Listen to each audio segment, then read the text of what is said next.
This is People I Know Show, a podcast about interesting people, personal growth, and being wrong. I'm Kurt Carstensen. My guest today for episode 38 is TJump. Tom is the creator of the YouTube channel TJump, where the focus is videos of Tom debating expert theologians to promote reason and atheism and debunk religious claims. That's one part of his story, and what he's been able to do to grow his channel in a relatively short amount of time is one fascinating angle of his story. We start with that topic, but as we get into the conversation, there's a number of things that Tom has dealt with in his life and come out of that I think are very powerful to hear. Tom struggled with depression and still does to this day. Social anxiety, was diagnosed with autism as an adult, and as we'll get into, his body weight today is about half of what it used to be. Tom and I first met briefly through the Free Thought Toastmasters Club I'm a part of, but did lose touch and reconnected recently.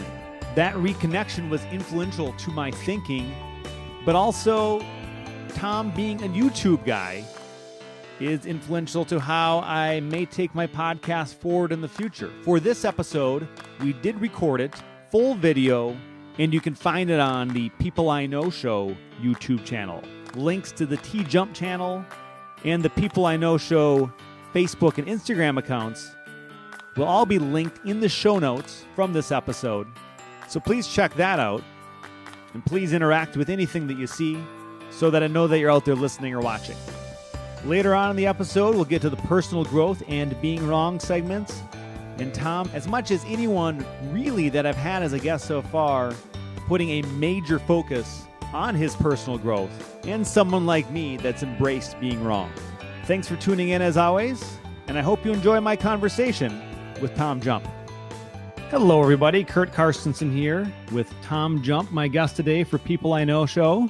Hello, Tom. Hey, thanks for inviting me on. I really appreciate it. I appreciate you being here, as not often do I have video for my podcast. This happened once before for a whole one, but you have a lot of experience in this, and that's one of the reasons I want to have you on with me today. We'll get into how we met and kind of reconnected recently, but what I find most interesting about you at this moment is what you've been able to build on YouTube. To explain your YouTube channel and what you've started with and what you've grown to at this point, for how long. Right. So I started a philosophy YouTube channel where I debate the existence of God. I'm an atheist, by which I mean I believe there are no reasons to believe in the existence of God. And I invite on professors and philosophers of various fields to debate me on those topics, to bring in their best arguments they can to try and convince me otherwise. And I've had a great deal of success. I spent a number of years researching philosophy on my own, wrote a model of epistemology and model of morality, which are what I use as my basis to debate. And I've had some really prominent professors who were willing to come on, which I'm really thankful for. And a lot of my friends and some average Joes I know debating, partnering with other channels, had a really, really great success recently with my channel. And at this point, how many people are watching a given debate or video that you put out, and what is a goal? Like, what are you trying to accomplish when it comes to spreading the word of that you're spreading the word, or however you look at it? Right. So I have about almost 1,300 subscribers right now. I get about 2,000 views in the first few days of my video when it comes out. My goal is to make an impact in the field of philosophy. I want to demonstrate conclusively that there are no arguments or evidence that indicate the existence of a God. So I want to really make an impact in the field of academia. I'm writing a book about it and trying to get it published. And that is my number one goal. Why does that matter to you? Why? I mean, I'm also an atheist, and I guess it also, I feel like once I realize the truth as I see it, I would like other people to have the same realization, because I think it's been important to me. Why is this important to you? Why are you spending so much time and like most of your effort in life on this task? Well, I enjoy it. It's really fun for me. I think that the best way to learn is by hearing the perspectives of people on the other side of the issue and having them challenge your position. There are two quotes. My favorite quotes is one from John Stuart Mill, where he says, if you only know your own side of the issue, you know little of that. And another one is from The Fundamentals of Chess, 1883, which is, the only way to get smarter is by playing a smarter opponent. So from my perspective, the best way to learn is to have your ideas challenged and have people who really know what they're talking about poke holes and show you the weaknesses in your position, which is where you need to improve, and dedicate your time to try and better yourself. Do you have examples from some of your past debates and conversations where it's gone both ways, where you have realized I'm learning from this other person who's an expert on this other side of this argument, and then the flip side where someone's come back to you and said, Tom, this point that you've made is really allowed me to see things differently? Can you give at least one example of each? Oh, right. I get those all the time. It happens in most of my debates. One of the most recent ones was the debate about fallibilism, which is the position that we can have knowledge, but it isn't absolute knowledge. We don't have absolute certainty about it. I took a skeptical position prior to learning about this, but through my 2 debates with 2 professional philosophers, they really brought up this as an argument against my position, which completely shattered one of my foundational arguments, and I had to reevaluate it and research all I could about fallibilism and its justifications and why it is that most philosophers hold to a fallibilist position. And that was a really big learning experience for me, that I had a lot of interesting insights from researching. And from the other side, many people who I talk to and the professors I talk to are really surprised by my approach about morality. That seems to be one that they really concede a lot of ground on, and I get a lot of compliments from. Like one of my recent conversation with Dr. Chris Gadsden, he really complimented me on my approach to morality, which is very novel, and he hadn't seen it approached in that way before. As I find with debating, and for my whole life, I feel like I've been someone that has liked to be a devil's advocate and challenge people on things that they say. The more time I think about it, and some of the books I've read recently, it made me think that, even though that's my instinct, is to step up and give someone contrary information, I don't think that's how you either get along with people or necessarily even make progress. Like, I think something's true, someone else thinks something else is true. To start bashing each other over the head with ideas, I don't think it's a way to make great progress. What are you finding the more you do this? What really works well, and what definitely hasn't worked? Well, it kind of depends on who you're talking to. Like in some of my recent debates with the guy named Stellman, he was really open to new ideas. So I would present counter arguments to his arguments and be like, oh, I had never thought about it that way. I have to go research it more. And I've experienced that a lot, where the people are really willing to think about and introspect about their ideas when presented with contrary opinions. But it's only really open-minded, a special kind of people who are willing to do that. Most people are more closed-minded, and it's a lot harder to get them to change their position, because they have taken this hard stance that, no, it must be this way and there's no way you can change my mind. But I've found there are a lot more open-minded people than you would expect, and that they are really willing to change their fundamental positions or look at it in a different way just by being presented with different arguments. But the best way, or the most common way to change people's mind, is to take someone who's on the middle ground or on the fence and present them with new information, which can lean them one way or the other. But I've actually been surprised at how many open-minded people there really are. How would you describe your open-mindedness now and some years ago? Have you gone through a journey in any way with that? Quite a bit, yes. I used to be more confident in my rightness, to put it nicely. And having talked with all of the professors I have and had the debates, I've learned I've been wrong quite a number of times, and I've gotten so used to it. It's relieving, I guess, because now I can accept that I'm wrong a lot quicker and learn a lot faster than I was able to before, and that has given me a great opportunity to make progress where I was unable to before.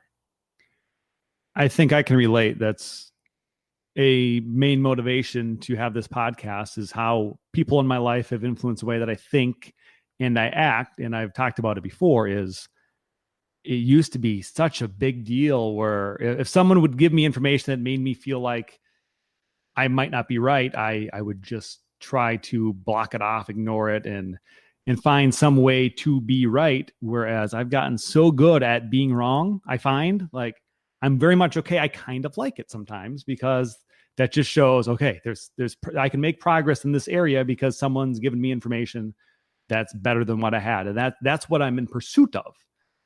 And I would love everybody to take that approach in life, because it's been like the most freeing thing for me. Not everyone's there yet. Not everyone's probably ever going to get there, but just presenting this idea that it's okay to be wrong. It's okay to say, I don't know. I don't know this thing. I wish I knew this right now, but I don't. So how do you relate to the way that I just expressed it? Well, yeah, I totally agree. I learned this first from video games, actually. When playing video games, I'm pretty good, or used to be very, very good at video games. And the best way to learn in a video game is to watch someone who's better than you do it. Like my quote about chess, the only way to get smarter is by playing a smarter opponent. If you watch someone do it better than you and you learn from them, it makes you exponentially better and faster, gives you the ability to learn that much faster. And from my experience with video games, which is how I started to be able to acknowledge when I was wrong about things because people were better than me, I gained the ability to do the same thing in the more general context about life. When people would tell me, you're wrong. When I used to take that as kind of an insult. When people would say I was wrong, I'd get offended and get angry and upset. And I wouldn't be able to listen to the criticism or accept what they were saying. I'd just fight them and be aggressive. And that really held me back in life a lot more than I realized at the time. And being free of that and being willing to acknowledge I was wrong and adopt the new things that I'm learning as a part of myself makes me better, makes me smarter. And I really value that ability that I didn't have before. Would you say that it gives you this different direction for growing? And I have a personal growth segment. We're not going to start that at this moment, but I found that once I was okay with being wrong, the idea of growing and getting better, it came so much easier. Oh yeah, absolutely. I was self-dependent. For most of my childhood, I was pretty much alone and had to teach myself everything. And I got to the point where I just didn't trust anybody else. And when I started to meet people who knew more than me and I rejected their advice, I failed a lot. And when I started to accept their advice, I started to succeed in areas I never thought I could. And that was a huge learning experience for me. You brought up your childhood, and I think our childhoods obviously play a big part in who we become as adults. Let's see if we can intertwine your childhood into your passions today. Where did you start to get into your desire to learn more about philosophy and science or religion, and how did that all come together and when? Well, I was brought up a Christian. I don't know exactly which denomination. They all kind of bleed together. There's 30,000 of them essentially. But in high school, none of my prayers were ever answered. And I started to run into problems like the problem of suffering. Like, if there's an all good, all powerful God, why is there so much suffering in the world? And specifically my suffering was something I couldn't really tolerate. You were most focused on your own? Yeah, I guess. And that challenged my belief, and I started to get interested in more of the philosophical side. I started to look at debates from Christians and atheist philosophers like Christopher Hitchens, Sam Harris, Richard Dawkins, Dan Dennett, those kinds of guys. And I got really interested in trying to understand both sides of the issue. And after a while, I started to lean more towards the atheism. It started to make more sense. And then why my prayers weren't answered, why there's so much suffering. It started to make a lot more sense on the atheist side. And their arguments started to seem a lot stronger. And then I got more deep into it, and you get to these more philosophical theologians like William Lane Craig and Thomas Aquinas and Anselm. And these guys challenge the new atheists in a certain way and try to show that the new atheist arguments aren't very good. And they do a pretty good job of that. And so I had to go even deeper into the more philosophical atheist side of the debate, who challenge the Thomists and William Lane Craig and their philosophical debate. And I kept going, like leveling up, finding the better Christians and the better atheists, and trying to find the best arguments on both sides, learning as much as I could, as fast as I could. And right now I'm at the position where I think the atheist arguments are the best. That's how I started off, was just challenging my own beliefs and learning from people who thought differently. As I try to make sure that I protect from being wrong and an open-minded, I've mostly been leaning to the atheist arguments, but I have dabbled into some of the, say, Christian arguments. And I agree. There's some, if presented well, an argument is not saying which is right necessarily, but an argument presented well can very easily fool someone. Something that is not true can be presented well and fool someone, fool many, that it is true.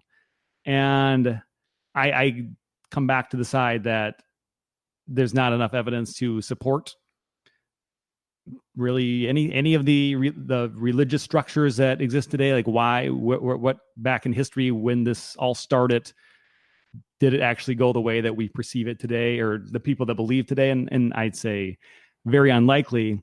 But for someone presenting that information that it is true, there's great arguments for it to maybe the untrained mind of some of the logical fallacies that exist. Are there some that, and I'm not great at even knowing all the terms, but are there some of the fallacies that exist in arguments that tend to catch more people? Like, what are the ones that are hardest to get people's minds away from? Well, there's actually some really good arguments for theism. Like, for example, the contingency argument or the cosmological argument. Like, if we think everything that began to exist had a cause, the universe began to exist, the universe had a cause. I mean, that's a valid argument. It's correct. The universe did begin to exist. It does have a cause. The problem, though, is that the assumption that cause is a God. So I grant the contingency argument. It's a good argument. It just doesn't indicate a God. Mm-hmm. Another one is the moral argument. Many people see morality as an existing thing, like an objective morality that exists as a part of the world, as opposed to just something that's a result of biology and evolution. And there are strong intuitive reasons why we believe that, kind of like when we believe we see like the tree over there. Like, the tree isn't actually green. Green is just a result of how our eyes process things. And so, but we have a pretty good reason to believe the tree is green because it's what it looks like every time we see it. And morality kind of works the same way, as where we see and intuitively feel there's this moral thing about the world. And Christians take that to heart and believe that it really exists, just like the tree really exists. And so the moral argument is a pretty strong argument to believe that there's something else out there. And atheists don't really have a good response to that because, from our perspective, morality is just an illusion, like the color green. It's not really a thing that exists in the world. It's just how our brains process something. And so that argument for morality is a really strong argument from across cultures because it's so ingrained in us emotionally. Like, it feels really wrong to hurt other people. It's not just a figment of our imagination. It's not just a social construct. It feels really, really wrong to do immoral things. For almost everybody, not for everybody, as it's clearly seems to be the case, and people that study that can show examples of it.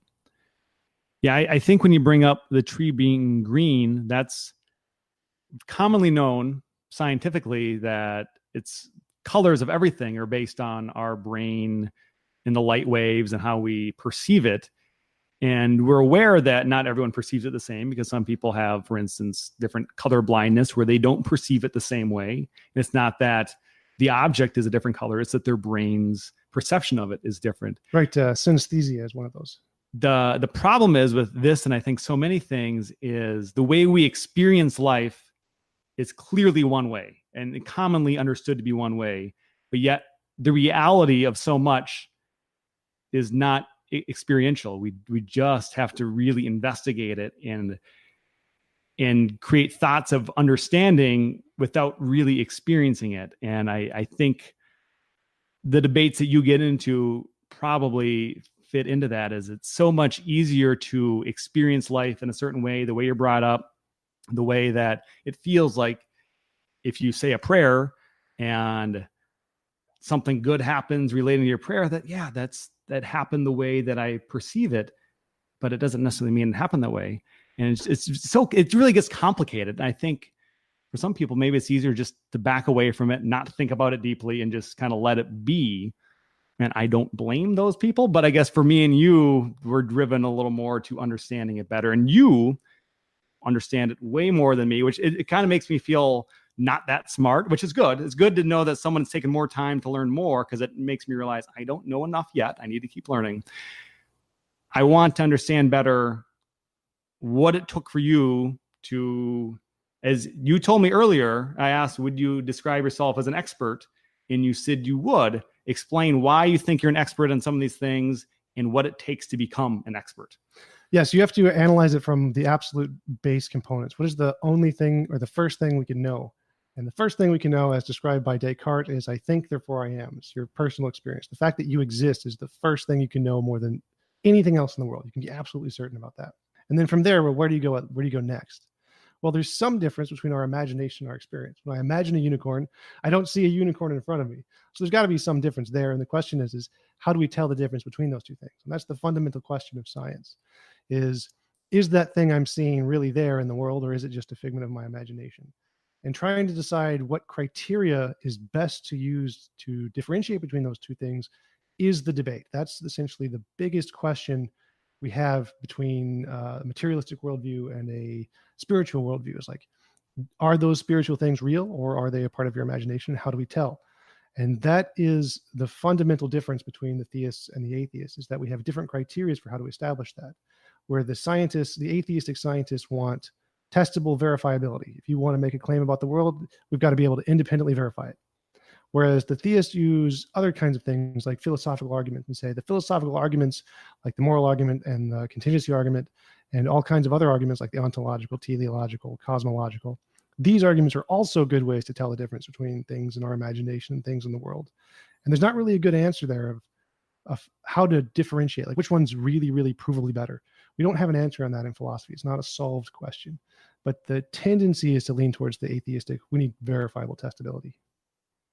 How did you come to know all these things? Like, I'd imagine for people, whether watching the video or listening to the podcast, some of the words you just used, that's like mumbo jumbo. It's not words that they've ever heard before, because for me, just a couple of years ago, in fact, some of this, the first time that we met, we can get into this in a little bit, shortly after that, you sent me a document that you can explain better what it was.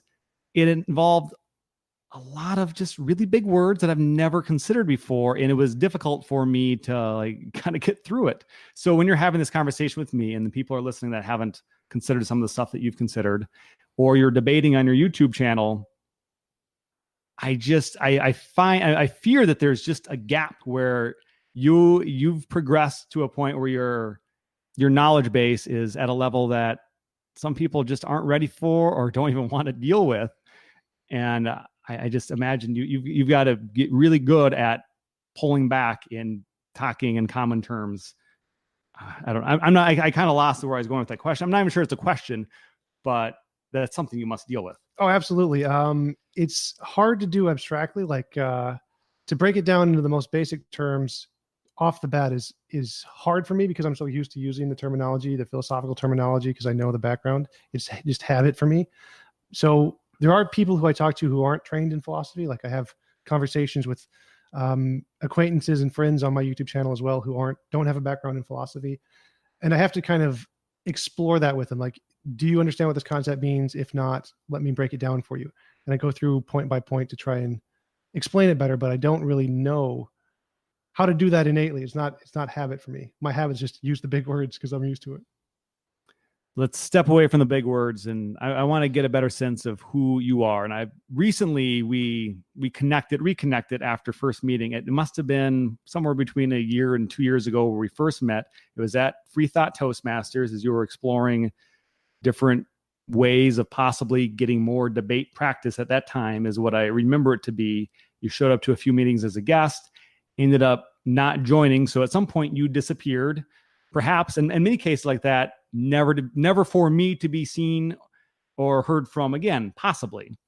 But then somehow through Facebook, as has happened occasionally, I came across your name or your page, or maybe I searched it for some reason. I don't know, but I added you on Facebook and invited you out to the recent Free Thought Toastmasters open house, which I had a podcast about with George Kane a few weeks ago.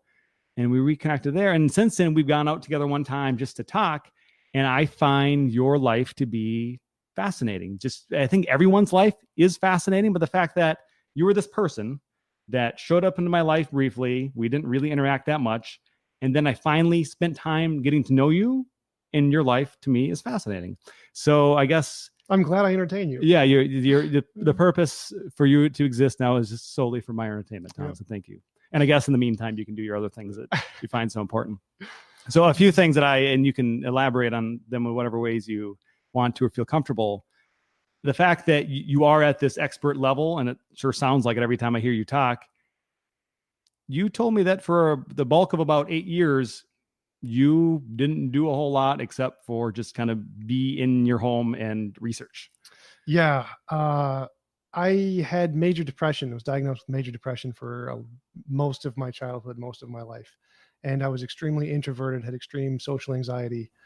And my coping mechanism for that was just to research philosophy. It's a good distraction. And I did that for years, about 8 years. So years, you're doing this for years. 8's an easy number to wrap our mind around. But if there is 365 days in a year, would you be doing this every day? Pretty much. I just start watching YouTube videos and documentaries and reading philosophical papers and the debates and just go through it all day just as a distraction. How much does all day mean to you? Like from the moment you wake up to the moment you go to sleep. Holy crap, bathroom dude. breaks. This is, to me, that's insane. I've never been so dedicated, never close to so dedicated to anything, but you've done this and you don't, do you have a degree? No, I from didn't. any university? I considered it, but philosophy degrees are kind of useless because there's only one job you can get with the philosophy degree, which is a philosophy professor, and everything else is just, it's kind of useless for that. So I didn't decide to go for getting a degree. So you found a way to learn as much as you might, or as anyone that gets the degree, they still need to put in the time and the effort. So you've done this on your own. And now with a YouTube channel with subscribers and you have a Patreon account where you're able to, at least in the beginning stages, find a way to earn an income doing what you love. Right. I'm pretty lucky in that regard. I've had a lot of really great opportunities, a lot of really great supporters who value the work and contributions I've made to the atheist side of the debate. I still need to try to understand this 8 years. Like, how do you not get bored with it? I don't know. How does that work? It's better than the major depression. That's how. Okay. So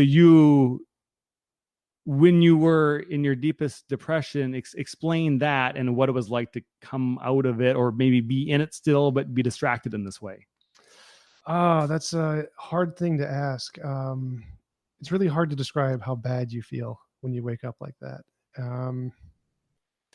Like I took a bottle of sleeping pills early on. Like I didn't want to live anymore. I was really, really depressed. And every day I'd wake up and just couldn't handle it. And I started watching these debates about God, and Christopher Hitchens and Frank Turek was one of my favorites. And it distracted me. And it was a good distraction. I liked it. It was not as painful anymore. And I just started watching them over and over and over again, kind of like a drug to make the pain go away. And so I never stopped. That's why I did it from pretty much the moment I wake up to the moment I went to sleep, because it was relief. Would you say then for the entirety of the 8 years you were depressed at a similar level, or did it kind of get better over time? It gets better and worse. It changes with time. Sometimes, like for 6 months, it can be really bad. And for 6 months, it can be kind of okay. And then 6 months, it gets really bad again. So it changes from time to time. It's not really a consistent pattern, but you never really get over it. So how are you now? How would you compare your life today to, because I guess that's recent, right? That was the 8 years leading up to now, basically, correct? Yeah, pretty much. So within the past 2 years, I've started to make pretty decent progress. I've had a lot of success in life, especially with my YouTube channel, building my social networks, getting friends who I can depend on and make me feel better about myself. I've discovered a lot of those in the past 2 years, which has helped me a lot. And I'm continuing to make progress, which is a good thing. Yes. So this thing that led to us being together, and I guess today, I think it might relate to what we talk about in personal growth, but the fact that we went out and just met, and I think we had a lunch and a cocktail or two or a drink or two and just talked. That's something that it's fairly common to me, usually with people that I know better, but every once in a while something comes up. For you, is that common for you, or how does that fit into your life to find someone like me and just go out and talk? Prior to 2 years ago, that would never have happened. I just didn't talk to anybody. I was completely alone in that regard. And I started doing it deliberately more recently to try and go out. Like there was a story about a guy who accepted every opportunity he was offered for a year. Just anyone who invited him to do anything, yep, I'm going to go do that. And I got inspiration from him to try and do the same thing. So anytime anyone would ever invite me to do something, I would say yes, to try and as a coping mechanism to try and improve my life and to build my social network and get out of the depression. And so within the past 2 years, I've done that a lot more deliberately, even if it's very stressful for me with the social anxiety. But more recently, it's become more common because I've been going out with more friends recently, as much as I can, going to bars, hanging out at clubs, those kinds of things. If you're willing to talk about how this relates, and you can express it exactly, but you are one of the first people that I've met that has told me that they're on the autism spectrum. And that's something that it's a very common term. It seems to be now, like people are much more aware of it now than they used to be, but still, I don't commonly come across people that have expressed to me that they're someone that is at least somewhat autistic. So you told me that the day we hung out a couple of weeks ago, and that surprised me a little bit because I don't know, I'd never really considered it. But if you would explain what that means to you and how it affects your life. Yeah, so I was diagnosed in my mid-20s. So I was apparently born with it, because you are apparently born with it, and never knew about it. But it helped explain a lot of things. Like, people who are autistic have a hard time with social relationships, which I always did. I never really made many close friends in my entire life. I didn't really get the same kind of emotional relief from conversations that most people do. I didn't really make the same kind of connections with close friends and family that most people do.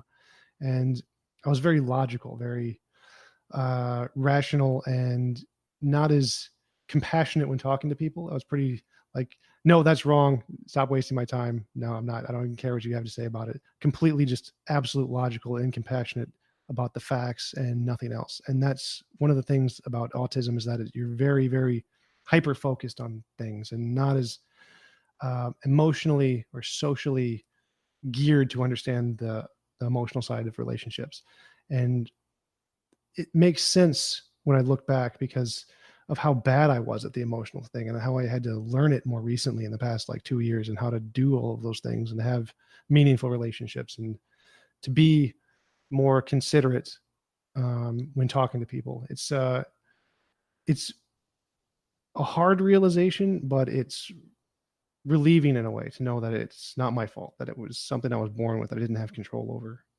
And also wasn't aware of. So the last 2 years, are you feeling more like in ways that you never did before? Is it you feeling stronger, or is it just an awareness of what the other person's going to feel? So then your reactions, you're able to adjust how you might interact with someone, knowing how they feel, but still kind of lacking feeling of your own. It's probably both. I mean, I think definitely the latter is the case. And so my feeling is changing, but it takes time and it's hard to notice because it's a very slow incremental change. But I definitely am feeling better in a lot of ways about a lot of parts of my life than I was. I think with that, let's transition into the personal growth segment. And we might be able to spend a little time on this because just getting to know you more recently, it sounds like you're doing a lot of things and ideas that seem very important for you. But the point of this segment is that everyone's on this individual journey, but the things that individuals do oftentimes could be done by other people, and they could find something relatable in there. So I want to understand the things that you've been doing lately in this personal growth journey, what you've learned from it, and if you have any advice for other people. So is there one or two things that stand out immediately when I talk about personal growth for you? Yeah, sure. Overcoming the social anxiety was the biggest hurdle I've had to try and overcome. And I've been researching a lot about it, looking at books and YouTube videos and guides about how to do it. And they offer these challenges to you where you start off by just walking down the street. And when you see somebody, think of a compliment. And when you see the next person, think of a compliment. Think of something positive about them that you could say. And next time you do it, like the week later or whatever, tell them, think of the compliment and say it to them and just keep walking. See the next person, think of a compliment, say it, keep walking. And then as you build up your confidence the next week, actually, if you stop and talk to somebody, just say the compliment, say, hey, you seem like a really nice person. What's going on with your life? What are you doing? How's it going? And as you progress along this model and you gain more confidence, it becomes less scary. It's like, it seems really terrifying, especially with the life where you've been ostracized mostly or from everyone around you, it seems really terrifying when you think about even just saying a single word to somebody. But as you get used to it and you're exposed to it and you gradually get better at it, it becomes easier and easier. And it's really helped me to overcome my social anxiety and to be able to talk with people. What week in this process are you at? I don't know, like 400. Oh, so you've been doing this for a while? I don't probably. I mean, I started it a long time ago, but I've just been doing the structured thing more recently. And so I'm making progress. I'm making a lot of progress, but I wish it was faster. I always wish it was faster. So you've done this in the real world, on the street with random people. Yep. What's maybe the most positive interaction that's come out of one of these exercises? Yeah, I met some really good friends who've gone out with me. We go to the bars all the time, go out to eat, hang out, clubs, and they invite me to cool events and things. So I've met some really cool people. So some of the people that you now hang out with are people you talk to randomly in the street. Yep. And how did that develop? That sounds, I could see it happening like with someone like me, I suppose that could work, but not everyone maybe is receptive to it. So explain this. All right. So they have to be really receptive. Like if they're really positive about the comment, say, hey, thanks, man. That's really cool. I really like you, and like reflect it back or something. Then they seem open to having a conversation. Those are usually the people you want to start talking to. Not like the people who ignore you, like, oh, like why are you talking to me? Don't try to start a conversation with them. It's not going to work out very well. Okay, so as we're having this conversation, though, there are people watching / listening that might fit one of those two categories. Like if someone's like me and someone came up on the street and said something, more likely I'll be receptive to it depending on what's going on in my life at that moment. And for someone that's the opposite, that would be one of the people you just described, that's like, don't talk to me. If that person is listening to this conversation or watching us right now, what advice or what perspective, in addition to what we just talked about, would you have for them when you have that experience and someone doesn't respond well? What does that feel like? What have you learned from that? Well, it originally it was very terrifying to have that because I was afraid of the social rejection, but eventually you realize people just don't care. It's like most people out there don't care about you at all. They don't care what you do. You could do the most ridiculous things in the street, and they're just gonna be like, what are you doing? And they're just gonna keep walking on and just completely forget about you. And it's really a relieving experience to realize that people don't actually care. Like you can do most things as long as it's not illegal. If you do it in the street, no one's gonna remember. You're not gonna be judged for it. That's something I've learned, but is it that they don't? Well, I think it's easy to say they don't care, but are they more so? They're just more so focused on their own life, their own problems. That random guy on the street doing anything is just not relevant. Right. Which makes them not care. But it's not that they don't care necessarily. It's that they're so focused on other things that it's just like happening off in their peripheral, and it's not a part of their real experience, I'd say. Yeah. Well, the biggest thing with the social anxiety is the fear of being judged or being socially ostracized and being put in some kind of a container and having these like massive consequences. And once you realize that people just don't care and those consequences are just kind of imaginary, it's really freeing. You told me that you previously were at a weight that was much higher than you are now. Can you remind me what that was? 340. I was at a max of 340 in my depression stage. And what do you weigh right now? 180. And this is probably pretty relatable to pretty much anyone that cares about their health, is concerned about their weight. I think caring about your health is more important than like worrying about your weight. Just knowing to be healthy. How do you go from, you said 340, you said to 180? Yeah. What was that process like for you, and what have you learned from that? So I bought an infomercial exercise thing, but they show up at like 10, 11 o'clock at night with the people exercising with all the pretty people and say, hey, you can buy this now for just 3 low payments of $29.99. And I decided to go for it. I bought it. It was P90X, really great program. I love it, especially the Ab Ripper X is the best ab exercise ever. And I started doing that. And I started biked at my highest. I was biking 40 miles a day and jogging 8 miles a day. Wow. Same day. Every day that was sunny out when I couldn't do rain. Rain is terrible. Well, what kind of a time investment is 40 miles of biking plus 8? It's like 5 hours. Would you do it consecutively? hmm So I'd run 4.5 miles around the lake, then I'd bike 20 miles around 3 lakes, and then I'd take like an hour break for lunch, then I'd do it again. And these were the days that you were also spending the rest of the day then on YouTube and researching, or Yeah. is this a separate time of your life? They're essentially every other day, because when it was raining out or cloudy or too hot, I would do the philosophy stuff, and when it was comfortable enough to exercise, I do the exercise stuff. And then the rest of your day to be filled with the philosophy stuff. Pretty much. Okay. And how long does it take to accomplish what you have? Well, I lost 100 pounds in a year, so just 2 years is what it took to get down from 340 to 180. I was actually got down to 160, but I've been gaining weight recently, trying to build muscle. Okay. And how much of that it was your exercise and how much was your eating habits? How did your eating habits change at that time? Oh yeah. Diet is everything. Diet is the key. Exercise helps, but there's studies been done that if you do exercise, you eat more to compensate without realizing it. So diet is the most important thing. And I did a lot of calorie counting. That was my main way because it was easy. I like the numbers. So easy to keep track of. And so my diet was, I tried to get 1 pound or 1 gram of protein per pound of body weight, so I didn't lose muscle, and tried to keep my calories at 1,800 calories a day or lower for my size. And are you doing the same thing now? Yes, pretty much. Now I'm doing more protein. I want to get as much protein as possible because I'm trying to build muscle, and I'm trying to do a little more calories because I'm trying to gain weight, gain mass. And is it easy at this point to do all these things? Is it part of your routine, or do you struggle with it and have temptations? Like I feel like I always have temptations to not be healthy. Well, when I'm trying to lose weight, that's when it's really hard because you can't have like no ice cream, no breads, none of the good stuff. But since I'm gaining weight, it's really easy. I can like, oh, ice cream, I can have that. Totally fine because I'm trying to gain weight. So as many calories as possible, it doesn't go over like 2,500. I'm fine.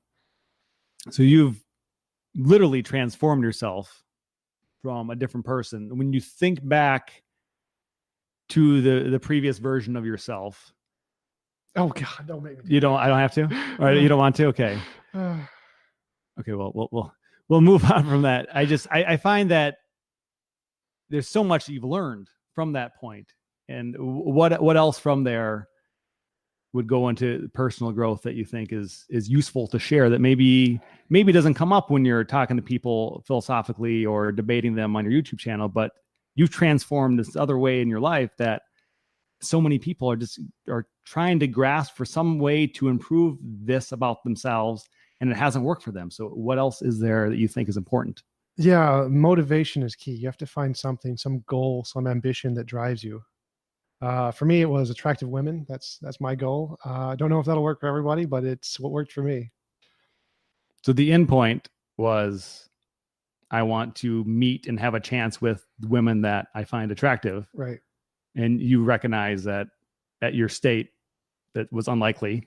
Yeah. So now that you've transformed yourself physically and you're working in ways to not have social anxiety and being better with people. We've talked about this a little bit previously, but how is that going? Well, surprisingly well. Like what's well? Little personal. Okay. Well, that's what people like to know about, Tom. But that's good news. Good to hear. And I didn't do it the same way. We all have our own experience, but I used to be awful, like trying to talk to women, I didn't know what, if someone I found attractive or appealing and I like wanted to talk to them, I wouldn't know what to say. What I would say would be stupid. I'd worry about everything so much.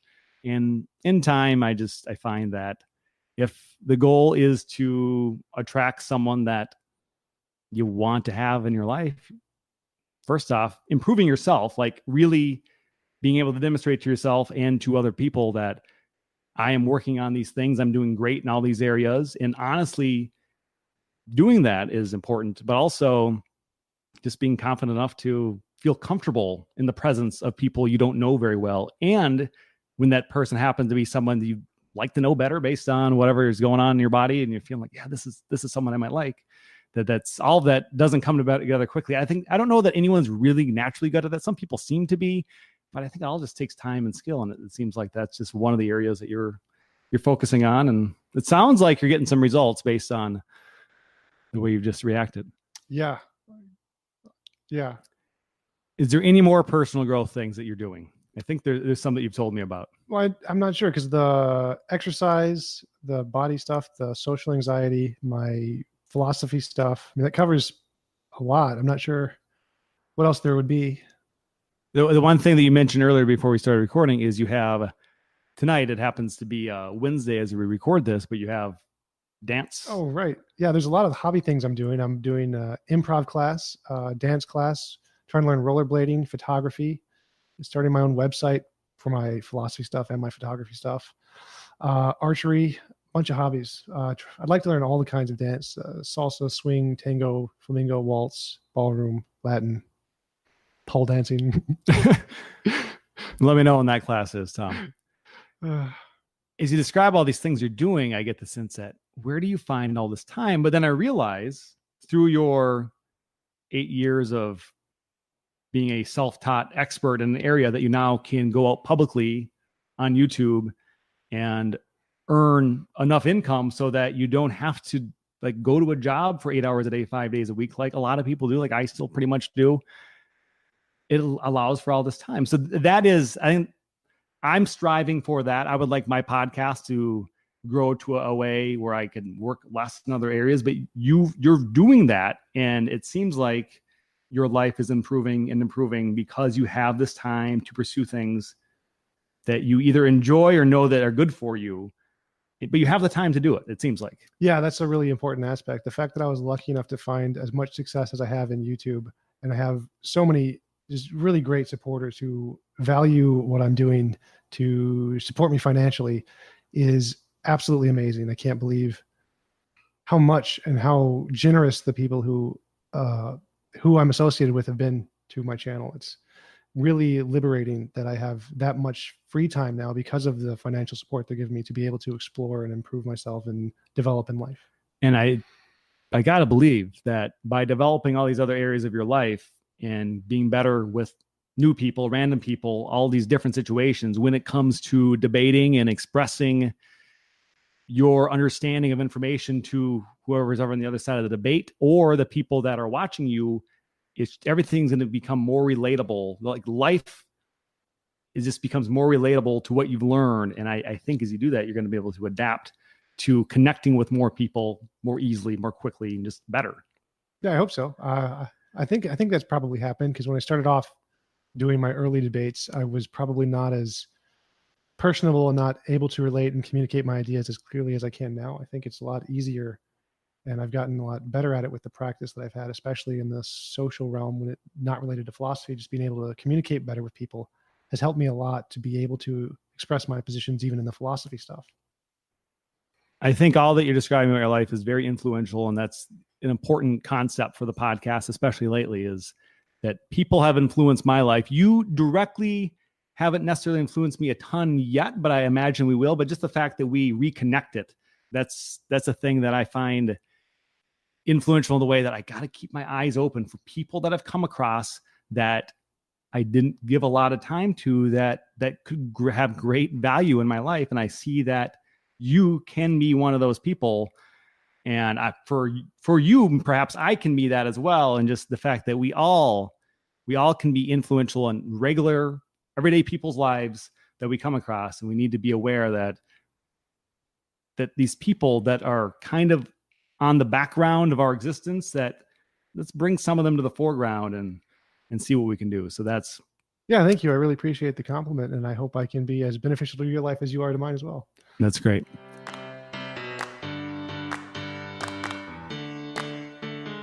Lastly, the final segment of the show is the being wrong segment. And as we've talked about earlier already, I feel like I am wrong a lot, and I embrace being wrong. And it seems like you do as well. And the purpose of this segment is to just relate to who's ever out there watching and listening that we all can be wrong. We all can make big changes in the way that we think.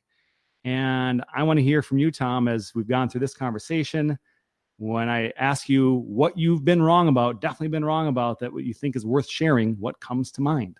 Oh, definitely the stuff I mentioned before about being afraid of social consequences. They're not really that big a deal. I was always under the impression that there was this huge risk of social engagement when you engage with other people, of being judged and being socially ostracized. And I was totally wrong about that. It doesn't exist. You have a lot more freedom to be able to express yourself and even do weird things that people wouldn't care about or wouldn't care for. And most people just aren't going to care. It's not going to really have that much of an impact on you. And so you should be really more adventurous in what you do. Some of the other challenges that are a part of the social anxiety workshop things I've been watching are just to do embarrassing things while you have conversation with people. Like just go up and have a conversation with somebody, just start picking your nose right in the middle of the conversation. Just wipe it off on your shirt. It's just do funny stuff like that, and there's really no big deal. Like they're going to be weirded out, but it doesn't matter. It's like nothing happens. And then from that, you can just keep doing more weird things. I think for me, a relatable thing is I've never been a confident singer. Like I think I don't sing well. And when I'm around people, almost anybody, I would be hesitant to sing because of that. And now I realize it doesn't matter. I can be a crappy singer just like everyone else that's a crappy singer. And really, I don't know if that matters anyhow. Just expressing like emotion through song is something people can really enjoy and relate to and benefit from. So I've stopped concerning myself with who's listening to me when I'm singing as one of many things that I've done, not concerning myself with what other people might think and having that be a reason to stop me from doing it. When I had the podcast, I used to really care what people might think. Now you do enough repetition of putting stuff out to the world that people are listening to or seeing, you realize, you know what? It's probably okay. No one cares that much. People that don't care. And the people that do, there's people that you can connect with and really find it valuable. And those are the people that I'm more concerned about anyhow. Yeah, definitely. There's one of the things that I learned from the social anxiety thing is that if there's something that causes you anxiety, you should do it. Like you should just go for it because it causes you anxiety. And doing that has really helped me a lot. Like singing in public was something that was really awkward for me too.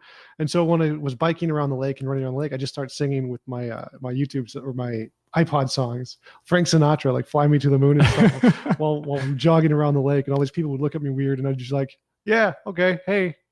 And it's just totally fine. And it's nice to know that those consequences aren't actually there. Those social consequences don't really matter, except for a few things you got to worry about. But does singing Frank Sinatra or while running around a lake attract women that you're interested in?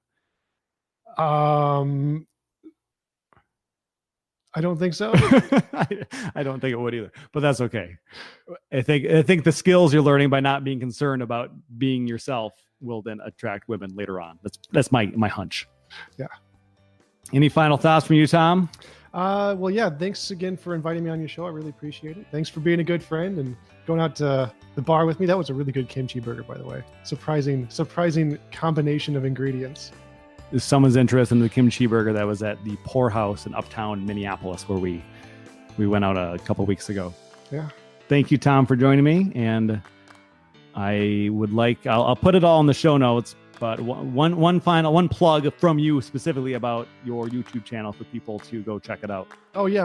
I have a YouTube channel called TJump, TJUMP. It's where I debate and mostly religion, the existence of God and stuff, but I also do politics. I do gun debate, the wall debate, Trump's wall debate, abortion, that kind of stuff. I have a lot of really interesting opinions, and you should come check it out and then yell at me if you don't like me. He's okay with being told that he's wrong, I think. I appreciate your time, Tom. Thanks. Thank you for listening to People I Know Show. Links are in the show notes for the People I Know Show Facebook, Instagram, and YouTube accounts. Reminder, full video of this episode is on YouTube. Also links there to find the TJump YouTube channel. Be sure to check out some of the debates that he's had. I like your feedback. Please comment anywhere you're connected with People I Know Show online. Remember to subscribe to the podcast on your favorite app. Leave a review on Apple Podcasts. Or, as always, you can send an email to me, Kurt Karstensen, using the email address peopleiknowshow@gmail.com. Thanks for listening.